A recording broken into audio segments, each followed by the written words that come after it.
झनक को मिला फिर से एक नया पहचान और एक नया नाम। जी हाँ दोस्तों, हम बात कर रहे हैं स्टार प्लस के शो झनक की। तो दोस्तों, आगे बढ़ने से पहले अगर आप इस चैनल पर नए हैं तो इसे सब्सक्राइब कर दीजिए, साथ ही बेल आइकन दबाना ना भूलें। वीडियो अच्छा लगे तो इसे लाइक ज़रूर कीजिएगा। चलिए आगे बढ़ते हैं दोस्तों। झनक सीरियल में अभी तक आपने देखा कि झनक अर्शी के बच्चे लेकर बस में बैठ जाती है।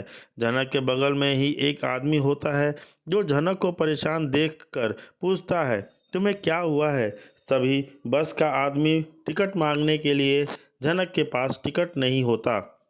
झनक बोलती है, मेरे पास टिकट नहीं है, आप मेरा अंगूठी ले लो। बस वाला बोलता है, मुझे टिकट चाहिए। तभी कुलभूषण के आदमी आते हैं और बोलते हैं, यह हमारी बीवी है, हम अपने इसके टिकट देते हैं, यह हमारे साथ चलेगी। झनक बोलती है, मैं इससे नहीं पहचानती हूँ। उस झनक के बदले में जो आदमी होता है उसका नाम पराशर होता है। पराशर बोलता है कुलभूषण के आदमी से, तुम्हारे पास कोई सबूत है कि यह तुम्हारी बीवी है? पराशर कुलभूषण के आदमी को बोलता है, यह हमारी रिश्तेदार है और यह हमारे साथ जाएगी। कुलभूषण के आदमी पराशर की वजह से झनक को छोड़ देता है।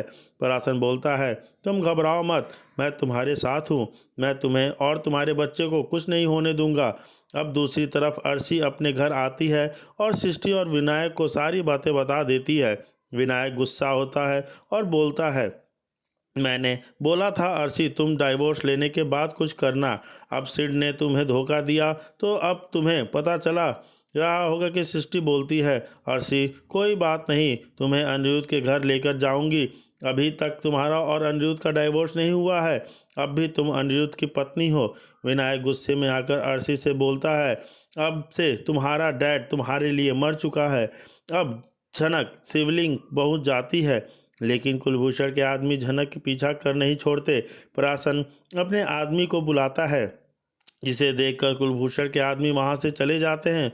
पराशर के आदमी बोलते हैं, यह लड़की कौन? पराशर सारी बातें गांव वालों को परेशान बोलता है, मैं चाहता हूं कि आप सब इस महिला को इस गांव में जगह दो।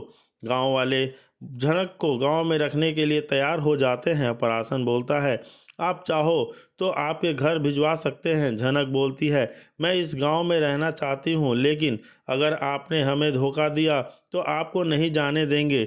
जी हाँ दोस्तों, झनक तो बोलती है कि मैं इस घर को छोड़ के तो नहीं जाऊंगी, लेकिन जब पराशर बोलता है, अगर आपने हमें धोखा दिया या आपने कोई भी ऐसा काम किया जिसे कि अब मैं आपको यहाँ से यहीं पे बंद बना लूँगा या आपको जाने नहीं दूंगा।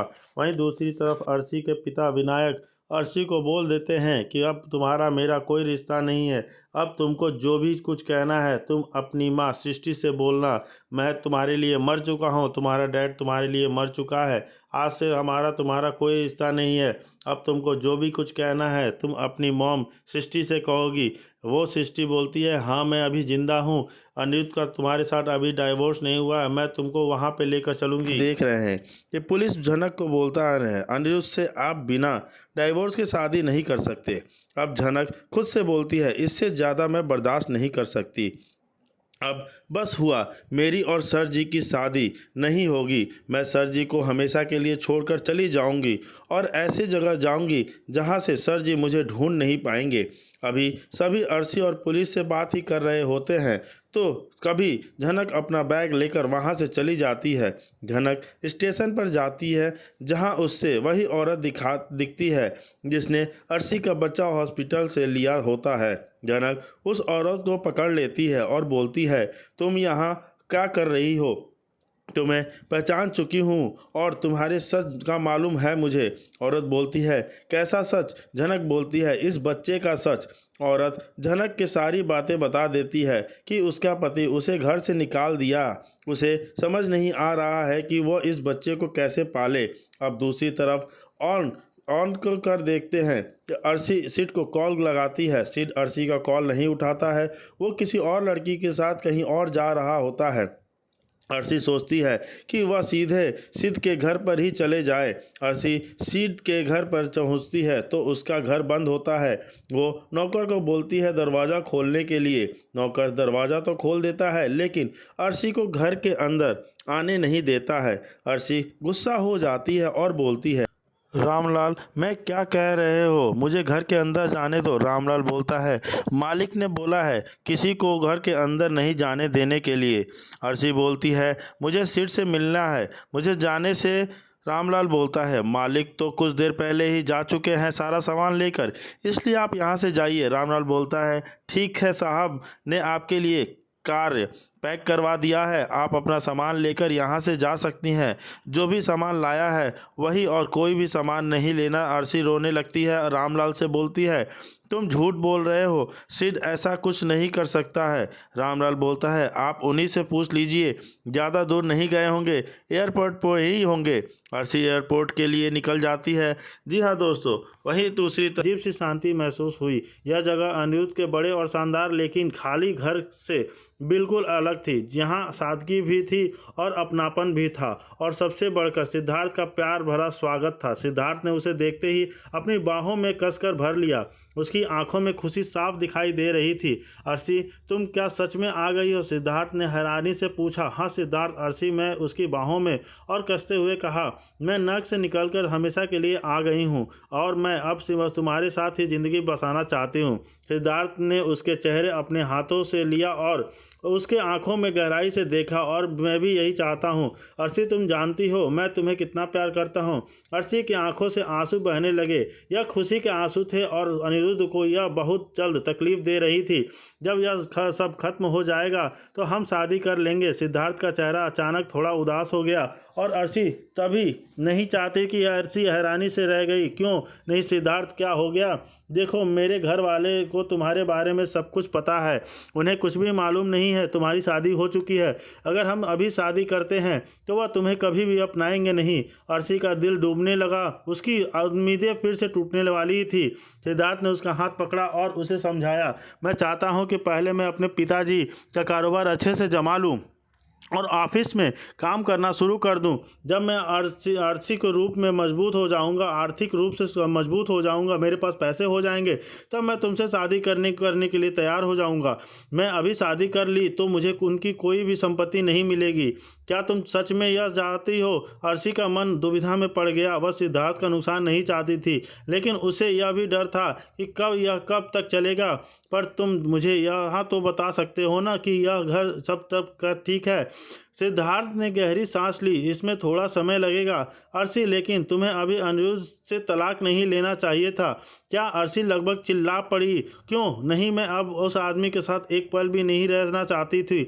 मुझे अपनी ज़िंदगी में शांति चाहिए। मैंने फैसला कर लिया है कि मैं उसे तलाक दूंगी। सिद्धार्थ ने उसे शांत करने की कोशिश की। हाँ अर्शी, तुम उसे तलाक दोगी, लेकिन अभी नहीं। जब तक मैं पिताजी का कारोबार नहीं संभाल लेता तब तक रुको। क्या तुम नहीं चाहती कि तुम अनिरुद्ध को सजा दो? अर्शी चौंक गई। सजा? कैसी सजा? उसने तुम्हें कोई बहुत परेशान किया है?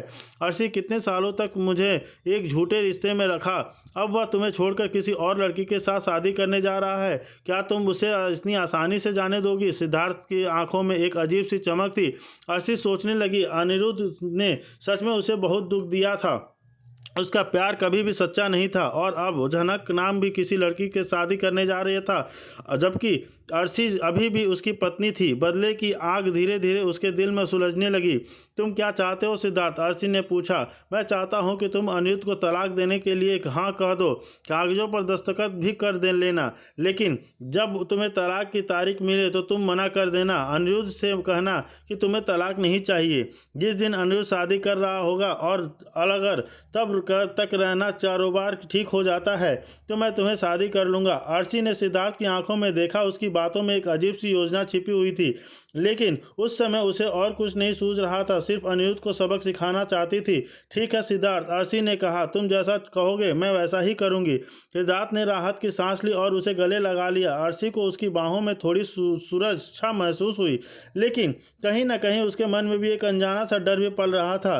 कहीं सिद्धार्थ उसे पूरी सच्चाई नहीं बता आ रहा है। दूसरी तरफ अनिरुद्ध ऑफिस से थका हारा घर लौटकर जनक की तस्वीरें उसके बटुए में हमेशा उसके साथ रहती थी। उसे देखते ही उसकी थकान सारी दूर हो जाती थी। बहुत खुशहाल आखिरकार वो और जनक हमेशा के लिए एक होने जा रहे थे। कमरे में दाखिल होते ही उसने जनक को आवाज़ दी, झनक झनक। रसोई से बाहर आई, उसकी आंखों में प्यार और थोड़ी चिंता दिख रही थी। आप आ गए, थक गए होंगे। अनिरुद्ध ने उसके पास जाकर उसका हाथ थामा, लेकिन तुम्हें देखकर सारी थकान उतर गई। जब झनक, यह देखो आखिरकार हम दोनों एक होने जा रहे हैं। अनिरुद्ध एक सपने में खो गया। वह देख रहा था कि उसकी और झनक की शादी हो रही है। मंडप सजा हुआ था, मेहमानों की भीड़ भी थी और सब पंडित मंत्र पढ़ रहे थे। झनक लाल रंग की जोड़े में किसी परी से कम नहीं लग रही थी। अनिरुद्ध का दिल खुशी से भर गया। सर जी, झनक की आवाज़ ने उसे सपने से जुदा कर दिया। अनिरुद्ध ने अपनी आंखें खोली और झनक को अपने सामने खड़ा पाया। तो क्या हुआ, आप कहीं खो गए थे? झनक ने प्यार से पूछा। अनिरुद्ध ने मुस्कुराते हुए उसका हाथ थामा और चूम लिया। हमारी शादी के बारे में झनक शर्मा गई। सब ठीक हो गया ना? अनिरुद्ध ने उसका हाथ कसकर पकड़ा। हाँ, सब ठीक हो गया। अब कोई हमें अलग नहीं कर सकता। लेकिन अनिरुद्ध यथासंभव भरोसा आने वाले तूफान के बिल्कुल अनजान था। उसे नहीं पता था कि उसकी खुशियाँ बहुत जल्द खत्म होने वाली है। बोलती है, तुम चुप हो जाओ, तुम्हें कोई हक नहीं है बोलने का। पहले तो तुमने अर्शी को टॉर्चर किया और तुमने मजबूर होकर किया, सुसाइड करने की कोशिश की उसने मजबूर में आकर, लेकिन तुम्हें इसकी कीमत चुकानी पड़ेगी। मैं पुलिस को बुला रही हूँ। सृष्टि बोलती है, इसे तो 2 थप्पड़ लगाना चाहिए। अनिरुद्ध बोलने ही की कोशिश करता है, लेकिन ऐसे ही उसे बोलते नहीं देते। झनक अनिरुद्ध को कॉल करती है, अर्शी दीदी कैसी है? अनिरुद्ध झनक का कॉल नहीं उठा पाता है। विपाशा बोलती है कि एनी, तुम्हें कौन कॉल कर रहा है? कहीं वह झनक तो तुम्हें कॉल नहीं कर रही। शुभ बोलता है, अभी तो वह लड़की तुम्हें कॉल कर रही है, तो उसे शर्म नहीं आती?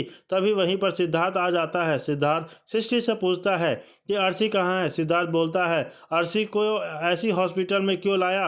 अर्शी को उसे स्टैंडर्ड्स के हिसाब से अस्पताल में ले जाना चाहिए था। सृष्टि बोलती है कि मैं उसे इस अस्पताल में नहीं लेकर आया, इसके ससुराल वाले लेकर आए हैं। अनिरुद्ध बोलता है, आप कौन? आप? सिद्धार्थ बोलता है, मैं सिद्धार्थ। अनिरुद्ध बोलता है, हम भी अर्शी की भलाई चाहता हूँ। सिद्धार्थ बोलता है, देख